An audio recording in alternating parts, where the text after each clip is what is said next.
오늘 디모데전서 4장의 말씀은 너무 유명한 말씀입니다. 연소한 자 디모데에게 하신 하나님의 말씀이죠. 저는 이 말씀을 정말 많이 들었습니다. 왜 많이 들었냐면 저는 참 특이하게도 연소함이라는 단어가 항상 붙었어요. 제가 처음 사역을 시작했을 때가 만으로 22살 때였습니다. 그러니까 그 교회에서 이렇게 얘기를 하더라고요. 전사님은 교회 역사상 최연소 전도사님이세요. 그래서 최연소 전도사 뭔가 있어 보이죠. 이 최연소라는 말이 붙으면 정말 쉽지 않습니다. 그렇게 이제 사역을 즐겁게 하다가 강도사까지는 뭐 그러려니 했어요. 최연소 강도사 그러려니 했습니다. 그런데 하필이면 제가 목사 안수를 받는 그 해에 목사의 나이가 바뀌게 됐어요. 원래는 만 30세에 목사 안수를 줬다가 제가 만 29세여서 목사 안수를 바로 받을 수 없었던 그 해에 총회가 갑자기 목사의 나이를 만 29세로 바꿔버리는 거예요. 목사가 되라는 하나님의 뜻이었나 봐요. 그래서 어쩔 수 없이 최연소 목사가 되어버렸어요. 이렇게 연소함이라는 말이 항상 저에게 따라다녔습니다. 이렇게 연소하다라는 단어가 따라다니게 되다 보니 저에게 힘을 주시려고 하는 목사님들은 항상 이 디모데전서 4장의 말씀으로 야, 연소하다고 꼴릴 거 없어. 본이 되면 돼. 이 본이 되는 게 쉬운 것도 아니고 또 우리가 어떤 민족입니까? 장유유서를 굉장히 강조하는 민족 아닙니까? 우리 외국인들이 우리나라에 와서 가장 이상하게 보는 것 중에 하나가 이거라고 그래요. 우리가 접촉사고가 나면 사람들이 내려서 이상하게 왜 나이를 물어보니요. 너 몇 살이야? 한국 사람들의 특징이죠. 어딜 가도 몇 살이야? 그 목사들도 그런 게 있습니다. 목사들도 어딜 가든 항상 기수를 물어봐요. 몇 기야? 그런데 그렇게 우리나라는 참 장유유서를 사랑하는 나라고 이 장유유서를 사랑하는 나라에서 연소함 참 쉽지 않습니다. 그런데 이 연소함이라는 것 언젠가는 저도 꿈이 있습니다. 언젠가는 나에게서 연소하다라는 말이 사라질 것이다라는 꿈. 제가 목사들 모임을 가면 제가 나이가 있는 편일까요? 없는 편일까요? 네, 막내를 제가 몇 년을 더 해야 될지 모르겠어요. 목사님들 만나면 목사님들이 아유 젊은 목사 왔다고 아주 너무 행복해 하세요. 그런데 이제 여러분들도 저랑 식사를 할 때 보시면 알겠지만 제가 항상 딱 여러분들하고 같이 밥 먹을 때마다 수저를 제가 깝니다. 몸에 배일 정도로 항상 막내였다라는 거예요. 목사 세계에서 아마 제가 연소한 목사다라는 게 끝나려면 앞으로 10년 정도 지나면 끝나지 않을까라는 소망이 있었지만 최근에 제가 영상을 보다가 충격을 받았어요. 어떤 영상이었냐면요. 요즘에 출산율이 정말 바닥입니다. 0.6명대로 이제 출산율이 떨어졌다라고 얘기를 하더라고요. 20년 뒤, 여러분 20년 뒤에 아마도 이 땅에서 거의 대부분이 살아가실 겁니다. 여전히 사실 거예요. 20년 뒤. 우리 모두가 경험할 일입니다. 대한민국 인구 중 2명 중 1명은 60대입니다. 60대 이상입니다. 놀라지 않으시는 것 같아요. 60대의 기준을 잡는 건 우리 법적으로 노인이라고 하는 인구는 60대 이상을 노인 인구로 칩니다. 그러니까 2명 중 1명이 노인이라는 거예요. 20년 뒤에 발생할 일입니다. 20년 뒤에 저는 아쉽게도 60대가 아닙니다. 여전히 연소한 사람이 되겠죠. 이게 여러분들 와닿지 않다면 2040년대 중반, 2045년부터 인구가 자연적으로 감소하기 시작하는데 우리나라는 한 해에 50만 명씩 인구가 감소합니다. 5천만 인구에서 50만 뭐 이 정도로 생각하면 딱 계산이 머릿속에 나오진 않을 거예요. 포항시 인구가 약 50만 명 정도 됩니다. 매년마다 포항시 하나가 사라지고 매년마다 군산시 하나가 사라지는 거예요. 지방의 소도시, 우리로 말하선 소도시, 지방에 있는 대도시들이 매년마다 하나씩 사라지는 게 우리나라의 현실입니다. 이렇게 출산율은 심각한 위기고 이 심각한 위기 속에서 아마도 우리는 인류 역사상 경험한 적이 없었던 그러한 세상을 살게 될 것입니다. 이러한 일들이 왜 나타날까요? 적어도 다른 사람들은 잘 모르겠지만 하나님의 사람들에게 있어서 이러한 문제는 하나님의 말씀대로 살지 않았기 때문에 발생하는 일입니다. 하나님은 인류에게 생육하고 번성하라 라고 말씀하셨습니다. 그리고 이 말씀대로 행하면 하나님도 기뻐하시고 말씀을 행하는 하나님의 자녀도 기쁨 가운데 거하게 됩니다. 그러나 우리는 점점 하나님의 말씀대로 행하지 않으면서도 그것이 마치 당연한 것처럼 여기고 있어요. 사랑하는 여러분, 둘 이상 낳는 은혜가 있기를 바랍니다. 저 둘째를 드디어 가졌죠. 참 그게 은혜예요. 그리고 여러분, 아브라함이 언제 몇 살 때 이삭을 가졌죠? 네, 그때 사라의 나이는요? 그보다 젊은 여러분들에게 둘 이상 낳는 은혜가 꼭 있기를 간절히 축복합니다. 말씀대로 될 겁니다, 여러분. 오늘 본문은 디모데전서 4장 11절부터 16절까지의 말씀입니다. 연소함이라는 단어로 오늘날 출산율에 대해서 잠깐 언급을 했지만 이 연소함이라는 단어는 아마도 지금 40대 미만의 세대들에게 있어서는 한평생 따라다닐 이야기일 것 같아요. 그런데 이 연소함이라는 단어가 붙은 디모데는 어떠한 사람인가? 이 디모데는 바울의 영적인 아들이자 소중한 동역자였습니다. 디모데는 유대인 어머니와 헬라인 아버지 사이에서 태어난 사람이었죠. 그래서 이 디모데는 율법적으로도 능통한 사람이었지만 동시에 국제적인 감각이 있었던 사람이었어요. 그리고 그는 어린 시절부터 외할머니 로이스와 어머니 유지게로부터 어려서부터 말씀을 잘 훈련받아진 사람이었습니다. 그렇던 이 디모데였기 때문에 바울이 제2차 전도 여행 때 디모데를 만나고 나서 정말 이 바울이 디모데에게 사랑에 빠진 것 같아요. 이 디모데를 너무 사랑한 나머지 디모데에게 어린 나이에도 불구하고 빌립보, 데살로니가 또 고린도 등과 같이 정말 그 당시에 큼지막한 교회를 바울과 함께 동역을 하게 했습니다. 또 에베소라고 하는 그 당시에 또 엄청난 지역의 교회에 이 디모데가 바울이 디모데를 담임 목회자로 이렇게 불러서 그렇게 보내게 되었죠. 그 정도로 바울은 디모데를 굉장히 신뢰했습니다. 그런 디모데에게 오늘 본문의 말씀 첫 번째 11절에서는 이렇게 얘기합니다. 너는 이것들을 명하고 가르치라. 자, 바울이 디모데에게 이 편지를 들려서 교회로 보내며 이 교회를 목양하라라고 얘기를 하는 거예요. 목양을 하라라고 한다는 것은 이 편지의 목적은 디모데로 하여금 너가 교회가 더 교회다워지도록, 교회가 더 성장하고 하나님의 기쁨이 되는 공동체가 되도록 이렇게 저렇게 해라라고 하는 가르침이 담겨져 있는 게 디모데 전서입니다.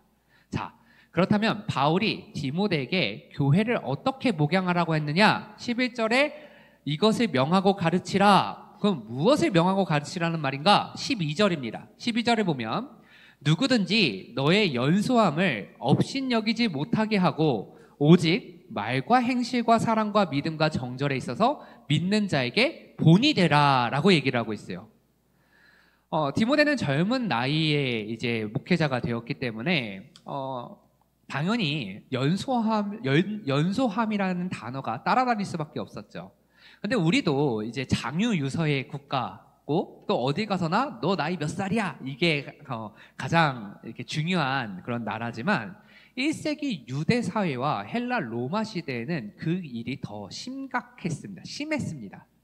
유대인들에게 따르면 흰머리가 난 사람을 존경하라라고 얘기를 하죠. 왜냐하면 흰머리가 난 사람들, 나이가 든 사람들은 지혜가 많음이라라고 얘기를 합니다. 저도 감사하게도 이제 흰머리가 나기 시작했어요. 그런데 이렇게 나이가 많은 사람들을 존경하는 게 유대의 문화였고, 동시에 헬라와 로마 시대에는 어떤 시대였냐면 당시에 지도자는 반드시 나이가 많아 존경받을 만한 사람이어야만 한다라고 그렇게 지도자가 되기 위한 그 기본 원리가 규칙이 그렇게 되어 있었습니다. 그러니까 나이가 어리면 지도자로 설 수가 없는 게 그 당시 문화였어요. 그런데 바울은 디모데에게 지도자로서 세워지면서 너의 연소함을 다른 사람들이 업신여기지 않게 하라. 업신여길 수밖에 없는 상황이지만 그렇지 않게 하라. 어떻게 하면 업신여김을 받지 않느냐? 너가 다른 이들에게 본이 되면 된다. 본이 되면 된다. 너무 쉬운 얘기예요. 너무 쉬운 얘기고 명확한 얘기예요. 그렇다면 왜 본을 보이라 말할까요? 여러분, 만약에 지도자로서 힘이 센 게 지도자의 기준이다 하면 힘이 약한 자에게 힘을 길러라 라고 얘기하면 됩니다. 지도자의 기준이 지혜의 유무라면, 야, 너 지혜 없어? 그러면 지혜를 쌓고 와. 그러면 지도자가 될 수 있어. 지식이 없어? 공부를 많이 하면 되지. 그럼 지도자가 될 수 있어 라고 얘기하면 됩니다. 그 말은 왜 본이 되라라고 얘기하느냐? 그 이유는 지도자로서의 기준은 연소함이나 연로함이 아니라 바로 본이 되느냐 되지 않느냐이기 때문입니다. 이거를 제가 최근에 어떤 어르신의 인터뷰를 본 적이 있어요. 누군가 어떤 어르신이 이렇게 80대 어르신인데 이렇게 얘기를 하셨더라고요. 다른 사람들이 자신을 어르신이라고 얘기하는데 저는 어른이 되지 않고 노인이 되어버린 것 같습니다. 이게 딱 와닿지 않으면 그분의 표현을 적나라하게 표현해 볼게요. 다른 사람들이 저를 자꾸 어르신이라고 얘기하는데 저는 그냥 늙은이가 돼버린 것 같아요. 이렇게 표현을 하시더라고요. 어쩌면 바울이 얘기하는 바는 너가 어리니까 본이 되어서 업신여기지 못하게 만들어라가 아니라 너가 신앙 안에서 연소하든 연로하든 그것에 상관없이 신앙 안에서 너가 어른의 역할을 해야 돼 라는 얘기입니다. 이 땅에서 얼마나 오래 살았고 얼마나 오래 살 거냐가 중요한 것이 아니라 이 땅에 얼마나 살았건 얼마나 살게 될 건지 간에 오직 말과 행실과 사랑과 믿음과 정절에 있어서는 믿는 자에게 본이 되는 어른이 되라는 거예요. 그것이 중요한 겁니다. 하나님은 여러분들의 나이, 여러분들이 얼마나 신앙생활을 오래 했는지를 보시는 분이 아니세요. 하나님이 여러분들에게 보시는 건 너가 얼마나 신앙으로 어른이 되었느냐, 그걸 보신다라는 거예요. 신앙의 어른이 되는 게 그게 너가 이 교회, 한 교회를 맡아서 목양하는 데 있어 교회가 교회다워지는 길이다. 어른이 되어야 된다. 라고 얘기하는 겁니다. 그런데 그걸 디모데에게 얘기를 하느냐? 그것이 아닙니다. 다시 11절로 돌아가 보겠습니다. 11절에 뭐라고 얘기하죠? 너는 이것들을 명하고 가르치라. 자, 디모데에게 너 업신여기지 마. 너가 본이 되면 돼. 이것들을 명하고 가르치라. 다시 말하면 디모데에게만 한 얘기가 아니라 교회에 다니는 성도라면 신앙의 어른이 되라는 겁니다. 성도는 신앙의 어른이 되어야 한다. 그것이 하나님의 말씀이라는 겁니다. 바울은 이 가르침을 13절에서 보면 내가 이를 때까지 가르치라 라고 말합니다. 그러면서 뭐라고 얘기하느냐? 내가 이를 때까지 읽는 것과 권하는 것과 가르치는 것에 전념하라. 이게 본이 되는 방법이에요. 신앙의 어른이 되는 방법입니다. 신앙의 어른이 된다. 신앙적으로 내 말과 행실과 사랑과 믿음과 정절에 있어서 본이 된다라고 하는 그 방법은 말씀을 읽어야 돼요. 그리스도의 도를 권해야 돼요. 복음을 가르치는 일을 해야 돼요. 그것에 전념하면 우리의 말이 그리스도의 말이 나오는 거예요. 그거에 전념하면 우리의 행실이 그리스도의 삶의 모습이 나타나는 거예요. 그렇게 전념하면 우리에게서 그리스도가 보이는 거예요. 그게 바로 신앙의 어른이에요. 내가 목사가 됐다고, 내가 장로가 됐다고, 권사가 됐다고, 집사가 됐다고 나를 통하여서 그리스도가 보이고 나를 통하여서 예수 그리스도의 하나님 나라가 세워지는 거 아닙니다. 나에게서 예수 그리스도가 나타나느냐, 내가 믿는 자에게 본이 되느냐, 내가 신앙의 어른이 되느냐 되지 않느냐가 하나님 나라가 내 앞에 펼쳐지느냐 안 펼쳐지느냐를 결정짓게 만드는 거죠. 모든 문제는 우리가 이것을 몰라서가 아니에요. 알아도 행하지 않기 때문에 문제인 겁니다. 사랑하는 여러분, 우리 하늘의 교회는 신앙의 어른들이 넘쳐나는 교회가 되기를 간절히 원합니다. 여러분, 우리 신앙의 어른이 됩시다. 우리 함께 그리스도인으로서 본이 됩시다. 다른 이들이 우리를 보고 장로님을 보니까, 권사님을 보니까, 집사님을 보니까 예수님이 누구인지 알 것 같아요. 하나님 나라가 뭔지 알 것 같아요. 그러한 얘기를 듣는 그때가 바로 내가 하나님 나라를 경험하고 있는 때 아닙니까? 이어서 디모데를 향하여 말합니다. 14절에 내 속에 있는 은사, 곧 장로의 회에서 안수받을 때에 예언을 통하여 받은 것을 가볍게 여기지 말며 라고 말해요. 여기서 보면 내 속에 있는 은사, 내 안에 은사가 있대요. 그 은사가 무슨 은사냐? 곧 장로의 회, 공동체에서 안수를 받을 때, 공동체에서 인정을 할 때 인정받은 은사래요. 그런데 예언을 통하여 받은 것이래요. 예언이라고 하는 것은 하나님의 말씀을 의미합니다. 하나님의 말씀 가운데 공동체가 인정하여서 나에게 주어진 것을, 그것을 네 속에 있는 은사다라고 얘기하고 있어요. 그게 뭐냐면 오늘날로 말하면 직분이에요. 바울은 디모데가 갖고 있는 은사를 뭐라고 보느냐? 공동체에서 말씀으로 교회를 목양할 수 있는 그러한 은사, 그러한 직분, 그러한 직무, 그게 너 안에 있어. 그것을 경하게 여기지 마. 그걸 가볍게 여기지 마. 그건 중요한 거야 라고 말합니다. 우리는 은사를 보통 신비한 것으로 생각할 때가 많습니다. 하나님의 직통 계시를 받거나, 혹은 기도했더니 저 사람이 나중에 동쪽으로 가면 용한 사람을 만나서 뭔가 잘 될 것 같은 것들, 내 인생에 있어서 불안한 것들을 다른 신비한 것으로 채워서 내가 만족하면 그것이 은사라고 생각할 때가 많아요. 근데 그건 은사가 아니에요. 은사는 성경에서 말하는 은사, 그거를 한문으로 바꾸면 은혜, 일사자를 씁니다. 은사는 뭐냐면 은혜를 끼치는 일, 혹은 은혜를 받는 일, 그게 은사예요. 우리 모두에게는 은사가 다 있어요. 우리 모두는 하나님의 부르심에 합당하게 이 자리에 나와서 공동체에서 성도라고는 가장 귀한 직분으로 여러분들 은사를 다 받은 거예요. 그래서 이 자리에 나와서 예배드리며 은혜 받으시잖아요. 그리고 이 자리에서 갖가지 모양으로 섬기면서 은혜를 끼치시잖아요. 여러분들 가운데 다 있는 게 그게 은사입니다. 그래서 이 은혜를 끼치는 사역, 직분의 행함은 개인의 선택이 아니라 하나님의 말씀을 통하여서 하나님이 공동체를 통해 우리에게 허락하시는 것, 그게 직분이고 그게 은사예요. 여러분들이 선택하는 것이 아닙니다.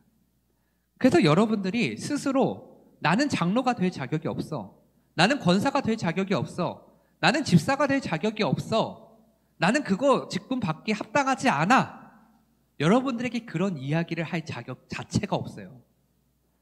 공동체가 하나님의 말씀을 근거로 해서 장로로, 권사로, 집사로 서기를 바랍니다라고 얘기하면 여러분들이 해야 될 것은 아멘으로 믿음으로써 그 직분을 수납하는 겁니다. 내 안에 받아들이는 거예요. 한편 내가 장로가 되고 싶습니다, 권사가, 집사가 되고 싶습니다. 여러분, 하나님이 때가 되면 여러분들에게 주실 것이고 시키실 겁니다. 그리고 아니면 어떻습니까? 여러분, 제가 목사가 돼 보니까요, 가장 좋은 직분이 뭔지 아십니까? 네, 성도 중에 새가족이에요. 새가족만큼 좋은 직분은 없는 것 같아요. 모두의 사랑을 받고 그 사랑 안에서 이렇게 신앙생활할 수 있는 새가족, 최고의 직분인 것 같아요. 명목상의 직분은 사실 아무것도 아닙니다. 본래 직분이라는 것도 그래요. 목사도 장로도 또 집사도 권사도 다 정해진 은사가 있습니다. 그런데 그 은사대로 직분의 역할을 하지도 않으면서 내가 목사요, 내가 장로요, 권사요, 안수집사요, 그럼 본이 되지 않는 거죠. 교회에서 반주자로, 찬양대원으로, 교사로, 예배 안내위원으로 다양하게 여러분들이 섬기는 그 모양, 그 모습대로 여러분들은 은사대로 잘 섬기고 있는 거예요. 그 받은 은사가 경하다고 생각하지 마시고 그 받은 은사가 하나님이 나에게 부여한 은사이니 그것이 참 값지고 귀하다, 그렇게 믿으시기를 바랍니다. 이어서 바울은 말합니다. 15절에 보면 이 모든 일에 전심전력하여 너의 성숙함을 모든 사람에게 나타나게 하라. 여러분들에게 주어진 은사대로 교회를 세우는데 전심전력하라 라고 얘기를 합니다. 다른 이들에게 본이 되라 라고 얘기를 해요. 내가 목사로 세워졌으면 목사로서 목사의 직무를 행하는 게 다른 이들에게 본이 되는 일이에요. 그리고 그 본이 되는 일을 하면 나는 목사로서 하나님 나라를 경험하는 거예요. 내가 장로로서, 권사로서, 집사로서 하나님이 나에게 주신 은사대로, 그 은사대로 전심전력하면 그곳에 하나님 나라가 펼쳐지는 거예요. 하나님이 그러라고 나를 그 직분, 그 직무, 그 은사로 나를 부르셨어요. 이렇게 전심전력하는데 문제가 있습니다. 우리 성도들 모두가 갖고 있는 문제예요. 우리는 목사다움, 장로다움, 권사다움, 집사다움을 참 소망합니다. 그리고 그것이 나에게 주어졌다는 걸 감사하지만 한편으로는 아쉽게 우리 가운데 나타나는 가장 큰 문제는 그 다움의 문제를 나를 향하여서가 아니라 다른 사람을 향하여서 자꾸만 그 잣대를 들이댄다는 거예요. 16절을 볼까요? 네가 내 자신과 가르침을 살펴 이 일을 계속하라. 이것을 행함으로 내 자신과 내게 듣는 자를 구원하리라. 자, 구원하리라. 너 자신과 너에게서 듣는 자를 구원하리라. 자, 그런데 이 구원이라고 하는 게 무엇으로 인하여서 구원을 받냐면 너가 너 자신과 가르침을 살펴서 이 일을 계속하라. 그러면 구원하리라. 자, 여러분, 목사답다라는 것은 목사인 제가 목사로서의 역할을 제가 살피고 제 자신을 살피고 제가 가르치는 일을 살펴가면서 나 자신을 향하여서 잣대를 들이대며 점점점 목사다움을 갖춰가는 거예요. 그렇게 해서 제가 목사다움으로 하나님 나라를 경험하는 겁니다. 제가 최근에 어떤 이야기를 들었냐면 너무 속상한 얘기였어요. 저희 교회 얘기 아닙니다. 아는 분이 어떤 그 전교회 성도님이 제가 전교회에서 떠난 지가 오래되니까 이제는 그 교회에서 보면은 저는 그 교회 소식을 듣지 못하는 완전 남이에요. 그러니까 너무 이렇게 편한 마음에 저에게 교회에 있었던 좋은 얘기 아닌 나쁜 얘기들을 미주알 고주알 얘기를 하시더라고요. 처음에 그 이야기를 들으면서 그래 교회가 그렇게 되면 안 되지 라면서 너무 속상하셨겠네요. 기도하겠습니다 하다가 듣다가 이거 도저히 들으면 안 되겠다 싶어서 이제 딱 멈춘 사건이 있었어요. 절대 우리 교회 얘기는 아니에요. 그분이 하신 말씀이 어떤 얘기였냐면 그 교회 장로님이 성도님들하고 술 약속을 잡았대요. 그 얘기를 듣고 나서 제가 아니 장로님이 어떻게 성도들과 함께 술 약속을 잡을 수가 있어? 라는 생각을 했어요. 그래서 너무 속상하셨겠다고, 얼마나 마음이 좀 힘드셨냐, 너무 속상하셨겠다. 그 이야기를 하면서 막 씩씩거리시길래 저도 그럴 수 그러면 안 되죠. 그래도 너무 속상하셨겠지만 기도하면서 잘 넘기셔라. 그랬던 차에 그 다음에 목사 얘기를 하시는 거예요. 목사한테 목사 얘기를 하면 듣는 목사가 좀 기분이 안 좋아요. 근데 목사에 대해서 어떤 얘기를 하냐면 목사님이 예배 시간에 목사님들끼리 너무 떠들어서 예배가 안 된다라는 그 말씀을 하시길래 듣는 목사 입장에서 목사님들을 보호해 주려고 아마 예배 환경에 대해서 좀 어떤 부족한 부분이 있어서 그걸 채워놓자라는 의미에서 대화를 하셨을 것이다. 목사님 아니에요. 제가 들어보니까 뭐 별 시덥잖은 얘기들을 하시더라고요. 그래서 예배가 잘 안 됐어요. 그래서 그러냐, 참 많이 속상하셨겠다. 여기까지는 괜찮았어요. 근데 그 다음에 권사님 얘기 나오고 집사님 얘기 나오고 뭐 관리하시는 집사님 얘기 나오고 별의별 얘기가 계속 나오길래 이분은 일단 총체적 불만을 표현을 하시는구나 하면서 이제 그 대화를 멈췄습니다. 근데 사실 이 모습이 제가 우리 교회의 얘기가 아닙니다라고 말씀을 드렸지만 사실 우리들의 모습이에요. 나의 모습이에요. 나 자신의 모습을 돌아보지 않고 남을 비판하고 있는 우리들의 모습들. 그게 바로 우리의 모습이죠. 사실 제가 여러분 가만히 있는 것 같아도 정말 많은 이야기들을 듣습니다. 무서워하셔야 돼요. 얼마나 많은 이야기를 듣는지 몰라요. 한 주 예배가 딱 끝나고 나면 그 주중은 아주 그냥 너무 신납니다. 그 많은 이야기를 들을 때마다 항상 우리는 제가 생각하는 건 이런 생각을 해요. 속으로는 그러면 당신은요?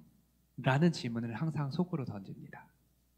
여러분 손가락질을 할 때요, 이렇게 손가락질을 합니다. 그러면 이 5손가락 가운데 한 손가락은 상대방을 향하지만 나머지 손가락은 나를 향하고 있어요. 예수님께서도 다른 사람의 티끌이 아니라 네 눈에 있는 들보나 보라.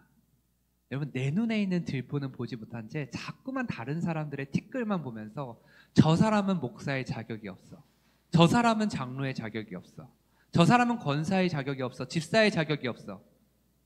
그러면 나는 성도로서 자격이 있는 사람입니까?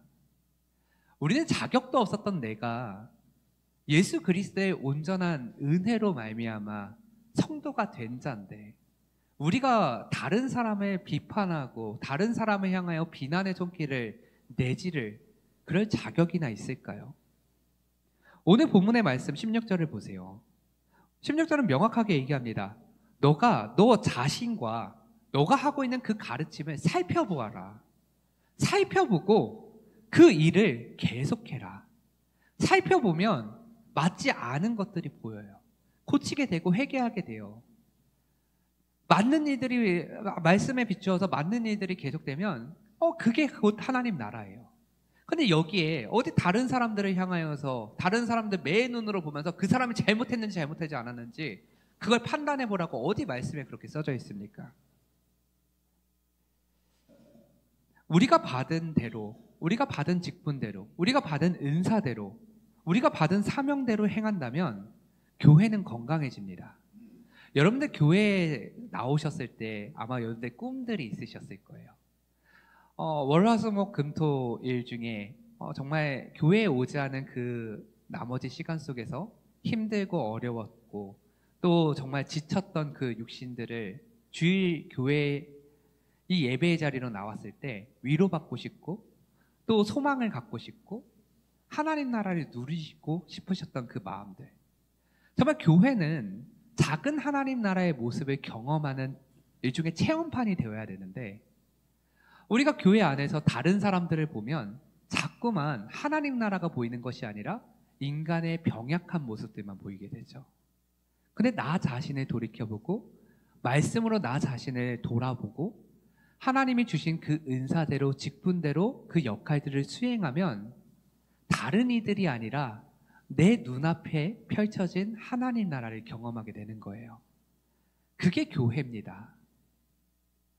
우리가 받은 그 직분대로 행하면 직분을 행하는 그 자리에 하나님 나라를 경험할 수 있는 것입니다.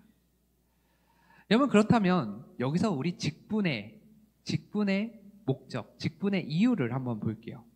대한민국 장로회 합동측 교단 헌법에 따르면 목사는 목사로서 세움받은 직분의 은사대로 행해야 되는데, 그 직무가 무엇이냐? 하나님의 말씀으로 교훈하고 성례, 세례와 성찬을 집행하며 교인을 축복하고 장로와 함께 교회를 치리하는 기능을 수행해야 한다라고 나와 있어요. 그렇다면 목사로서 제가 이 교회에서 하나님 나라를 누린다라는 것은 어떨 때 하나님 나라를 누리느냐? 바로 하나님의 말씀을 가르치고 또 성례를 집행하고 여러분들을 위해서 기도하고 축복을 전하고 그리고 장로님들과 함께 당회를 통하여서 교회를 건강하게 세워나갈 때 저는 목사로서 하나님 나라를 누리는 거예요. 그럼 장로는 어떻습니까? 장로님들은 목사를 행정적으로 협력하며 교회의 영적인 상태를 살피고 성도를 신방하고 기도하는 일을 통하여 교회를 은혜 안에서 세우는 것이라. 장로님들이 그 일을 행할 때 장로님들의 눈에 우리 교회가 하나님 나라가 되는 거예요. 권사님들은 또 어떨까요? 교회에서 봉사하고 교인들을 신방하고 목사에게 보고하는 일을 행하는 것이라. 여러분, 권사님들이 그 일을 행할 때 여러분들 하나님 나라를 누리는 거예요. 집사님들은 어떠하냐? 교회의 실무를 보고 신방하고 교회의 재정을 관리하는 책임이 있다. 그 일을 집사님들이 행할 때 하나님 나라를 누리는 거예요. 다른 사람들을 향하여서 저 사람은 목사의 자격이 없다, 장로의 자격이 없다, 권사의 자격이 없다, 집사의 자격이 없다가 아니라 내가 그 직무, 그 받은 은사대로, 내 안에 담겨진 그 은사대로 행할 때에 그때 하나님 나라, 그때 교회는 온전한 교회가 되는 것입니다. 그렇게 우리는 이 일에 전심전력하는 것, 그게 성도의 역할입니다. 사랑하는 여러분, 우리도 각자의 자리에서 디모데입니다. 여러분, 가정에서, 일터에서, 교회에서 우리는 어떠한 직분을 갖게 되었어요. 저도 마찬가지입니다. 교회에서는 목사로서의 역할을 함으로써 하나님 나라를 누리지만 저희 가정이 하나님 나라가 되려면 제가 어떻게 해야 됩니까? 가정에서 저는 가장으로 하나님이 가장이라는 직분을 주셨어요. 가정에서 두 아이의 아버지라고 하는 직무를 주셨어요. 근데 이제 여기서 조금 말을 해보면 둘째는 첫째 키우는 거랑 또 다르더라고요. 힘듦이 2배. 쉽지 않아요. 근데 이렇게 한번 생각해 볼까요? 제가 아버지로서 집에서 둘째가 요즘에 잠을 너무 안 자요. 2시간마다 깨는데 어떻게 해야 될지 모르겠어요. 물론 주일에는 아내가 이제 저를 배려하느라 본인이 새벽까지 다 오롯이 보려고 하는데 제가 아버지로서 아이가 우는데 그 우는 아이를 아내한테 맡겨요. 그냥 너가 알아서 해. 너가 엄마잖아. 아버지로서의 책임을 다하지 않고 아버지로서의 직무를 하지 않으면 그럼 그 가정이 하나님 나라가 되지 못하는 거예요. 남편으로서 아내한테 아내를 기쁘게 하고 또 아내가 남편을 존경할 수 있도록 존경받을 만한 행동을 하지 않는 남편은 그 가정이 하나님 나라가 되지 못하는 거예요. 남편이 돼가지고 아내를 향하여서 야, 너가 해야지. 아이는 너가 봐야지. 집안일은 네가 하는 거야. 다른 이들을 향하여서 탓하거나 다른 이들을 향해서 비판을 하면 그곳이 하나님 나라가 안 된다라고 말씀을 드렸죠. 일터에서도 마찬가지입니다. 일터에서 내가 사원으로 있든 사장으로 있든 내가 중간관리자로 있든 임원으로 있든 내가 그 일터에 하나님이 나에게 맡겨주신 자리고 직분이에요. 그 은사대로 전심전력하는 거예요. 그럴 때에 그곳이 하나님 나라가 되지 우리 사장님은 맨날 저래. 우리 직원은 맨날 저래. 그 자리가 어떻게 하나님 나라가 되겠습니까? 하나님 나라를 만드는 건 나에게 맡겨진 그 직무대로 행할 때, 그 은사대로 행할 때입니다. 역할을 감당하며 우리가 있는 그 자리에서 본이 되는 자로 살아가는 것, 그것이 건강한 가정, 건강한 교회, 건강한 공동체를 이루어가는 길임을 이 본문이 선포하고 있어요. 다시 한번 말씀드립니다. 하나님은 우리를 연소한 자, 연로한 자, 이렇게 나이로 우리를 평가하지 않으셨습니다. 말씀대로 살아가는 성도, 성도의 본이 되는 자, 그것이 하나님이 기뻐하시는 자요. 그렇게 살아가며 전심전력하는 것이 하나님 나라를 경험할 수 있는 길임을 가르쳐주고 계십니다. 그리고 우리에게 명확하게 말씀하십니다. 내 자신과 가르침을 살펴 이 일을 계속하라. 주님께서 다시 오시는 그날까지 말씀과 삶으로 나 자신과 가르침을 살피며 교회와 가정을 세우고 세상 속에 복음을 드러내는 참된 예수님의 제자들이 다 되시기를 간절히 축원합니다. 기도하겠습니다.